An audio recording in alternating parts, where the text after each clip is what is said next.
नमस्कार। जय भीम साथियों, दैनिक दस्तक पर आपका स्वागत है। मैं हूं आपका होस्ट जीपी गौतम।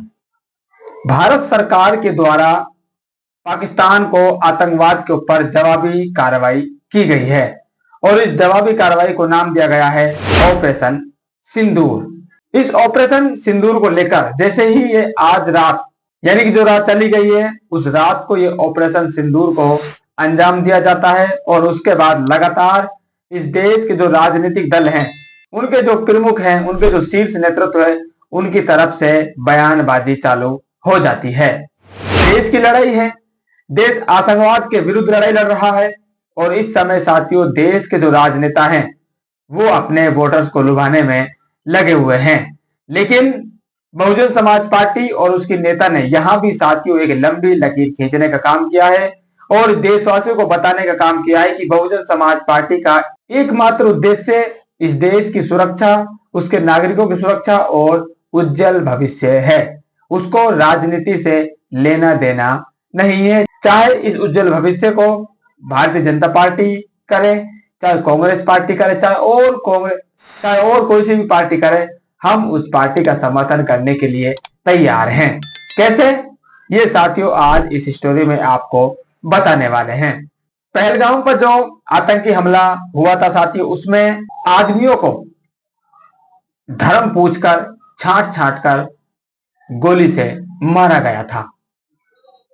एक भी वहां पर बच्चा नहीं मारा गया, ना कोई औरत को मारा गया, सिर्फ और सिर्फ आदमियों को साथियों वहां पर मारने का काम किया गया। इसलिए भारत सरकार ने इस जवाबी जो कार्रवाई है इसको नाम दिया है ऑपरेशन सिंदूर, क्योंकि वहां पर साथियों आप हिंदू धर्म की माने तो सुहागों को उजाड़ा गया है और जब एक औरत विधवा हो जाती है तो उसके सिर से जो सिंदूर होता है वो भी हट जाता है। इसलिए भारत सरकार ने साथियों यहाँ पर भावनात्मक रूप से इस मुद्दे को आप चाहे लुभाने के लिए कह सकते हैं या इस देश का जो सेंसिटिव माहौल है उसमें नामकरण की जो प्रक्रिया है, आप जानते हैं मोदी सरकार इसमें माहिर है, इसलिए उन्होंने ये जो ऑपरेशन सिंदूर नाम दिया है बिल्कुल इस समय फिट बैठ रहा है। और इसके तहत आज रात को ये शुरू हुआ था। रात के बाद से 9 ठिकानों पर जो आतंकवादी के जो ठिकाने हैं पाकिस्तान में, उनमें 9 ठिकानों पर भारत सरकार ने कार्रवाई करने का काम किया है, जिनमें आपकी स्क्रीन पर वो 9 ठिकाने मौजूद है। मैं एक एक करके आपको बता रहा हूं। Bahawalpur, Muridke, Gulpur, Sawai camp, Bilal camp, Kotli camp, Barnala camp, Sarjal camp, Mehmoona camp. और वो कितनी अंदर है उनकी दूरी भी साथियों बताई गई है। किसी में 100 किलोमीटर है, कोई 30 किलोमीटर है, कोई 35 किलोमीटर है, 30 किलोमीटर है, 15 किलोमीटर है, 10 किलोमीटर है, 8 किलोमीटर है, 15 किलोमीटर है। तो ये ऑपरेशन सिंदूर के तहत जो जवाबी कार्रवाई की गई है और जिन 9 आतंकवादी ठिकानों पर यह कार्रवाई की गई है उनके नाम भी भारत सरकार ने रिवील किए हैं। यहां तक साथियों बात ठीक है, लेकिन इस देश का विपक्ष एक समुदाय विशेष को अपनी तरफ आकर्षित करने के लिए, वो उससे टूट कर ना जाए, वो उसका वोट बैंक बना रहे, इसलिए साथियों इनकी जो घिनौनी सोच है वो आज भी जाहिर ये कर रहे हैं। इनके एक एक विपक्ष का साथियों मैं आपको ट्वीट दिखाता हूं और उसके बाद आपको बताऊंगा कि बहुजन समाज पार्टी किस तरह से हमेशा विपक्ष से आगे खड़ी रहती है और ये क्यों बहुजन समाज पार्टी को बदनाम करते हैं। शायद यही एक कारण निकल कर आता है। तो आप सबसे पहले देखिए राहुल गांधी जो इस समय नेता प्रतिपक्ष है, उनका बयान आप देखिए। Proud of our arm force, जय हिंद। हमारे जो सशस्त्र बल हैं उन पर गर्व है, जय हिंद। उसके बाद अखिलेश यादव ये लिखते हैं पराक्रमो विजयते। इसका अर्थ क्या होता है साथियों वो आप लिख सकते हैं। मुझे जो मालूम चल रहा है वो ऐसा पराक्रम की विजय हो। उसके बाद लालू प्रसाद यादव, जय हिंद की सेना।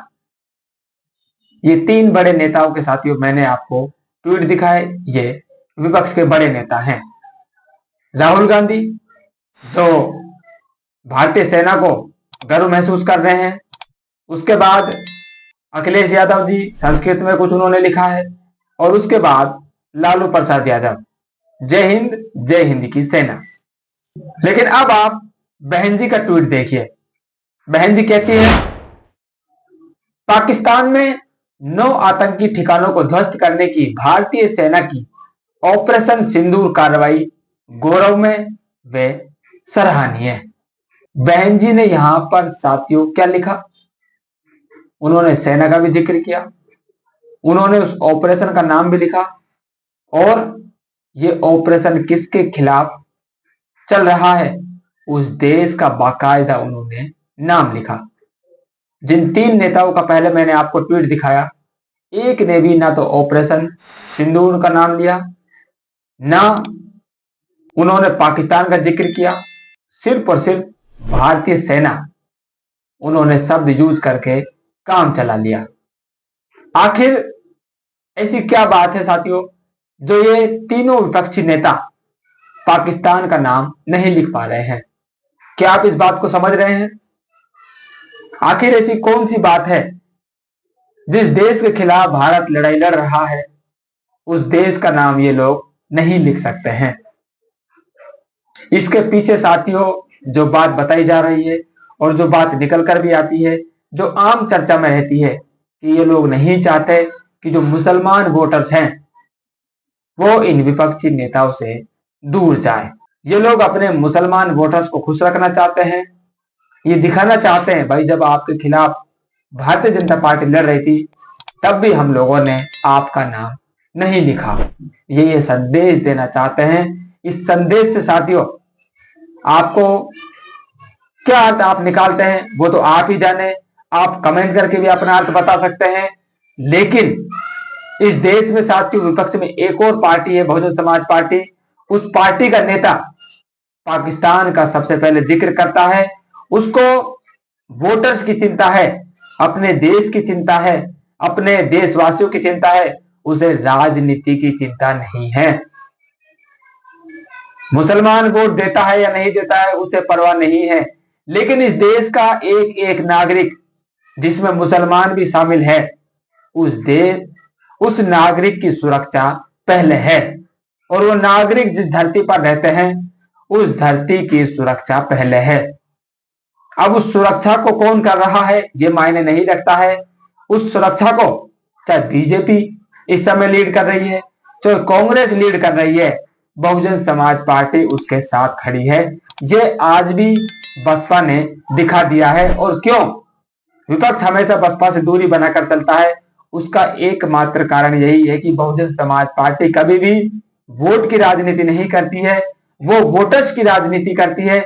वोटर्स को जहां फायदा होगा, जिस काम से फायदा वोटर्स को होगा, उस बात की राजनीति बहुजन समाज पार्टी और उसके नेता करते हैं।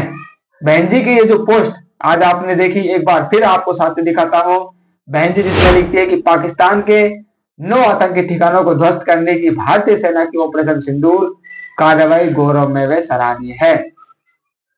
लेकिन इस देश के जो विपक्षी नेता हैं वो साथियों ना तो ऑपरेशन सिंदूर लिख पाए और ना पाकिस्तान लिख पाए। इनकी मजबूरी साथियों आप देखिए, इस समय देश सुरक्षा से लड़ रहा है, आतंकवाद से लड़ रहा है, लेकिन इनको मुसलमानों को खुश करने की पड़ी हुई। आपकी जो भी राय है कमेंट करके जरूर बताएं। फिलहाल इस अपडेट में इतने ही, मिलते नहीं अपडेट में, तब तक के लिए जय भीम।